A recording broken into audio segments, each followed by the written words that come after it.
بسم اللہ الرحمن الرحیم۔ مسائل کی مجلس میں بات چل رہی ہے ان امور سے متعلق جس کا تعلق ہماری باطنی زندگی سے ہے۔ پچھلی مجلس میں آپ کو اگر یاد ہو بات ہوئی تھی کہ ایک مسلمان نماز میں دل لگا لے، اللہ پاک سے جڑ جائے، اس کا طریقہ کیا ہے؟ قرآن کریم کی تلاوت میں ہمارا دل لگ جائے، اللہ پاک سے جڑ جائے، اس کا طریقہ کیا ہے؟ آج بھی انشاءاللہ مختصر بات دو چیزوں سے متعلق ہے اور بہت ہی اہم چیزیں۔ پہلی بات یہ ہے کہ ہر مسلمان واقف ہے کہ اللہ پاک کے ہاں بہت بڑا عمل ہو، بہت قیمتی عمل ہو، لیکن اس کی قبولیت کے لیے شرط کیا ہے؟ اخلاص۔ اخلاص کے بغیر انسان کتنا ہی بڑا عمل کر لے، اللہ پاک کے ہاں اس کی کوئی حیثیت نہیں ہوتی۔ اب یہ اخلاص ہمارے اندر کیسے پیدا ہو؟ میرا چھوٹا عمل، بڑا عمل، کوئی بھی عمل ہے، دن میں ہے، رات میں ہے، اکیلے میں ہے، مجمع میں ہے، اپنوں کے ساتھ ہے، غیروں کے ساتھ ہے، لیکن اس عمل میں میری نیت سچی ہو جائے، میرے اندر اخلاص پیدا ہو جائے، اس کے لیے ایک مسلمان کو کیا کرنا چاہیے؟ فرماتے ہیں کہ اخلاص کے لیے ضروری ہے کہ کسی بھی عمل میں دنیا کا نہ مطلب ہو نہ دکھلاوا۔ کسی بھی عمل میں نہ دنیا کا مطلب ہو، بھئی میں کوئی عمل کر رہا ہوں اور اس کے پیچھے میرا مقصد یہ کہ دنیا کا کام ہو جائے، تو یہ اخلاص ہے؟ نہیں ہے۔ یا میں کوئی عمل کر رہا ہوں اور اس لیے کہ تاکہ وہ ساتھی مجھے دیکھ لیں اور ان پہ ذرا رعب پڑ جائے کہ بھئی یہ تو ماشاءاللہ بڑے نمازی ہیں، لمبے لمبے رکوع سجدے کر رہے ہیں، تو ان کو دکھانے کے لیے نماز لمبی کی، یہ اخلاص ہے؟ نہیں۔ تو معلوم ہوا کہ جس عمل کے پیچھے دنیا کی طلب ہو، دنیا کا مقصد ہو، یا جس عمل کے پیچھے ریاکاری ہو، دکھلاوا ہو، وہ عمل 100% اخلاص سے خالی ہو جاتا ہے۔ اب انسان اس کے لیے کیا کرے؟ کس طرح محنت کرے؟ اپنے آپ کو کیسے بنائے؟ فکر کیسے کرے؟ اب ظاہر سی بات ہے کہ جب ایک چیز بننے میں وقت لگتا ہے تو اس کو صحیح کرنے میں بھی وقت لگے گا۔ ہم ایک چیز کو پکانے میں تو وقت لگا لیتے ہیں، سال لگ جاتا ہے، سالوں لگ جاتے ہیں، لیکن پھر جب دل چاہتا ہے کہ یہ غلطی درست ہو جائے تو اس کے لیے چاہتے ہیں کہ ایک رات میں سارے کام ہو جائیں، وہ ممکن نہیں۔ اس لیے بنیادی طور پر یہ بات ذہن میں رکھیں کہ کسی بھی غلطی کی اصلاح میں وقت لگتا ہے، اور وہ اصلاح اللہ پاک بھی فوری نہیں مانگتے بندے سے کہ بھئی ایک دن اور ایک رات میں ہو جائے، کوشش مانگی ہے، سعی مانگی ہے انسان سے۔ تو اب ہمارے اعمال میں اخلاص پیدا ہو جائے، اس کے لیے ہمیں کیا کوشش کرنی چاہیے، کیا فکر کرنی چاہیے؟ فرماتے ہیں کہ اس کے لیے ایک آسان سا عمل ہے کہ کسی بھی عمل کو جب انسان شروع کرنے لگے تو خوب اچھی طرح سوچ لے کہ میں یہ عمل کس لیے کر رہا ہوں، کس لیے کر رہا ہوں، اس کو سوچ لیں۔ مثال کے طور پہ ابھی ہم نے الحمدللہ عشاء کی نماز پڑھی، سنت اور وتر بھی پڑھ لی، بعض ساتھیوں نے نوافل بھی پڑھ لی۔ تو ہر ساتھی اپنے دل سے یہ سوال کر لے کہ بھئی میں نے یہ نماز عشاء کی سنت وتر نوافل کیوں پڑھیں؟ ہم نے کس ذات کے لیے پڑھی؟ اللہ پاک کے لیے۔ اب یہ جو ہمارا یقین والا جملہ ہے جو ہمیں اندر سے بھی مطمئن کر رہا ہے کہ خدا نخواستہ عشاء کی نماز اور سنت اور وتر پڑھتے ہوئے نہ میری کوئی دنیا کی طلب تھی کہ میرا کام ہو جائے، نہ کسی کو دکھلانا مقصود تھا، صرف اللہ ہی کے لیے ہوا ہے۔ اگر یہ کیفیت یقین کے ساتھ اندر ہے تو یہ اخلاص ہے دوستو، یہ صدق نیت ہے۔ لیکن اگر عمل کو شروع کرنے سے پہلے سوچا اور اس سوچ میں کوئی اور بات بھی سامنے آ گئی، کوئی اور بات بھی اس کے اندر سامنے آ گئی، تو سمجھ جائیں کہ اس عمل میں اخلاص باقی نہیں رہا۔ اب ایک مثال کے طور پہ، اور یہ مثال ہے بھی بہت اہم، آج ہم مجموعی طور پہ بہت ساری کمزوریوں میں مبتلا ہیں۔ اب ایک آدمی نفلی روزوں کے فضائل سے واقف ہے کہ نفلی روزوں پر اللہ پاک کتنا اجر دیتے ہیں۔ اب نفلی روزے کا ارادہ کیا، لیکن دل میں یہ خیال بھی آیا کہ آج کل ذرا پیٹ کا نظام صحیح نہیں چل رہا ہے، معدے میں تکلیف سی ہوتی ہے اور وزن بڑھ رہا ہے، تو ایسا کر لیتے ہیں کہ دن بھی چھوٹے ہیں، موسم بھی اچھا ہے، تو نفلی روزہ رکھ لیں گے، روزے کا روزہ ہو جائے گا اور پیٹ کا کام بھی ہو جائے گا۔ ہوتا ہے نا؟ تو مقصد یہ ہے کہ وہ روزہ جو ایک خالص عمل تھا، عبادت تھی، اس میں دوسری بات کی ملاوٹ کر دی، ملاوٹ کر دی نا اس میں، تو گویا کہ یہ عمل خالص صدق نیت کے ساتھ، اخلاص کے ساتھ اللہ کے لیے نہیں ہوا، اس میں میں نے ایک ذاتی غرض اور ذاتی مقصد کو شامل کر دیا۔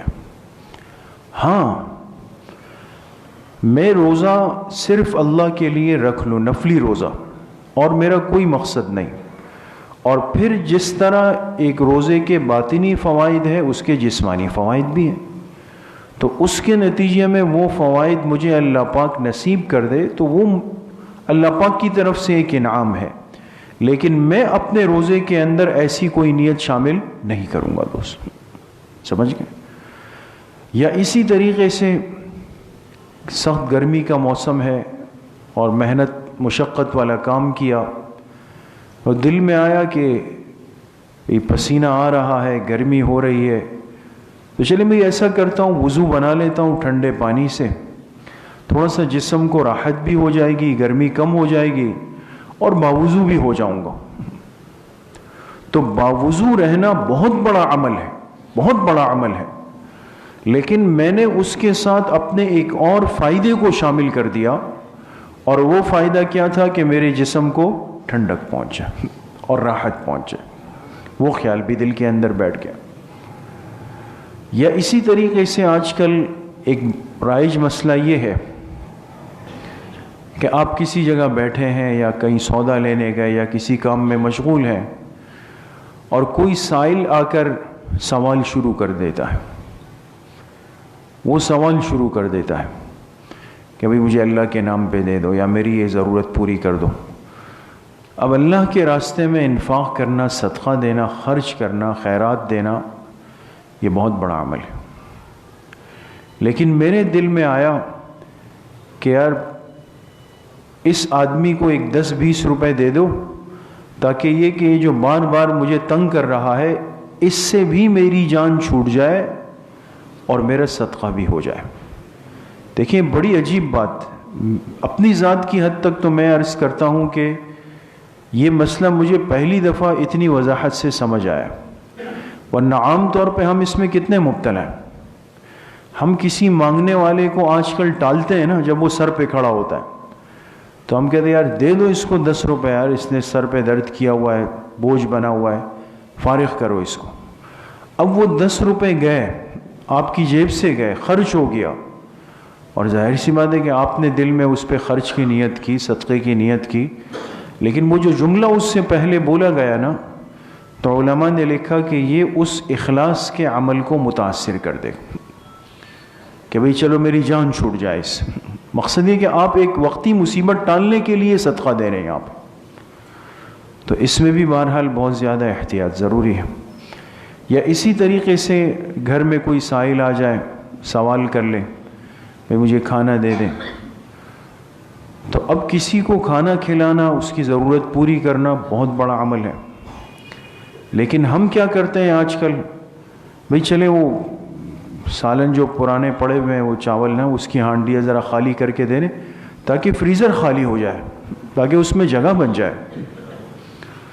تو اب اس کو کھانا دے رہے ہیں جو اتنا بڑا عمل تھا، لیکن اس میں ذاتی فائدہ کیا شامل کر دیا کہ ہمارے فریج اور فریزر خالی ہو جائے۔ اب یہ وہ زندہ کمزوریاں ہیں جو آج ہمارے اندر آ گئی ہیں، اور بزرگوں نے لکھا کہ انہی کمزور باتوں اور جملوں کی وجہ سے اخلاص کا عمل متاثر ہو جاتا، متاثر ہو جاتا۔ اس لیے انسان جب بھی کوئی عمل کرے، عبادت کرے، تو کبھی دماغ میں یہ تصور نہ لائے کہ اس کے نتیجے میں میرا یہ کام بھی ہو جائے گا، نہیں، اس کو باقی اللہ پاک دینے والی ذات ہے، وہ اس کے فوائد اور منافع اور برکات وہ خود بخود نصیب فرما دیتے۔ تو اخلاص کے لیے بڑی ہمت چاہیے، بڑا دل چاہیے اور بڑی محنت چاہیے۔ تو اس کا آغاز یہ ہے اس کی اصلاح کا کہ ہم جو بھی عمل کرے، چھوٹا ہو یا بڑا ہو، تو اگر دل میں کوئی اور خیال آنے لگ جائے نا، شیطان ڈالنے لگے، اس کو فوراً جھٹک دے کہ نہیں بھائی، مجھے پیٹ کا، معدے کا مسئلہ نہیں ہے، مجھے وہ روزے سے حل نہیں کرنا ہے، اس کے لیے تو میں دوائیاں لے رہا ہوں، وہ اس سے حل ہوگا انشاءاللہ، تاکہ یہ عمل اخلاص سے متاثر نہ ہو جائے، اس کا اخلاص خراب نہ ہو جائے۔ بات سمجھ گئے دوستو؟ ایک بات۔ دوسری بات فرماتے ہیں کہ انسان اپنے دل کا تعلق اور ربط اللہ پاک سے ہر وقت قائم رکھیں۔ اس کو آج ہم کہتے ہیں مراقبہ۔ مراقبہ جیسے آپ ساتھی کبھی ذکر میں بیٹھتے ہیں نا یہاں مسجد میں، تو آپ دیکھتے ہیں بھئی جب بیان ہو جاتا ہے تو کچھ دیر کے لیے آپ سے کہا جاتا ہے بھئی سب ساتھی مراقبہ کر لیں، دل کی طرف متوجہ ہو جائیں، سر کو جھکا لیں، دنیا کے معاملات سے یکسوں ہو جائے، ہے نا؟ اب یہ جو کیفیت ہوتی ہے اس کو مراقبہ کہا جاتا ہے۔ اب مراقبہ کیا ہے دوستو؟ کہ انسان کا دل 100% اللہ پاک سے ہر وقت جڑ جائے، ہر وقت جڑ جائے، ایک لمحہ بھی اس دل پر نہ آئے کہ جس میں اس کا دل اللہ سے غافل ہو، ہاتھ پیر سیکنڈ نہیں رکے گی۔ بعض دفعہ ہم کہتے ہیں نا بھئی یہ کام کریں گے تو پھر دکان کیسے چلے گی، کام کیسے چلے گا، معاملات کیسے ہوں گے؟ وہ سب کچھ ہوں گے، اس لیے کہ جو کام جس عضو سے کرنے کا ہے، مراقبے میں اس عضو کا کوئی کام ہی نہیں۔ مراقبے کا 100% تعلق جسم کے کون؟ کہ میرا دل اللہ پاک سے ہر وقت جڑا رہے۔ اس کا طریقہ کیا ہے؟ فرمائے اس کا آسان طریقہ یہ ہے اور اس کی اصلاح کا طریقہ یہ ہے کہ ایک مسلمان یہ سوچ اپنے اندر رکھ لے کہ اللہ پاک کی نگاہ ہر وقت میرے دل پر ہے، ہر وقت اللہ پاک میرے جسم کے کون سے حصے کو دیکھ رہے ہیں؟ دل کو دیکھ رہے ہیں۔ اللہ کی نگاہ دل پر ہے جو جسم کا سب سے قیمتی عضو ہے۔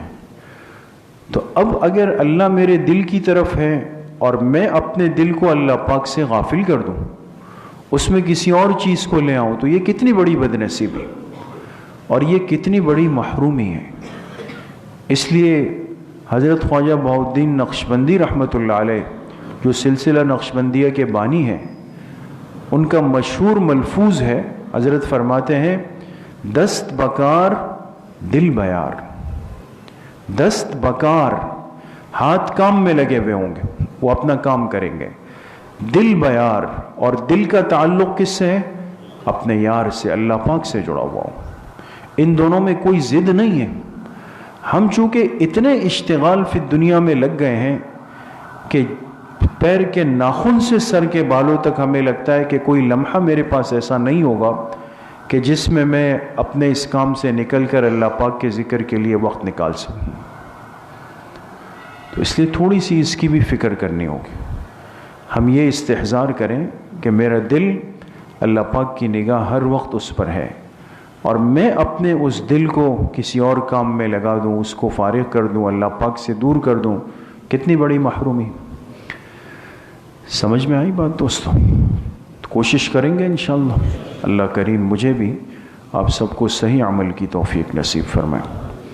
الحمدللہ رب العالمین والصلاة والسلام علی سید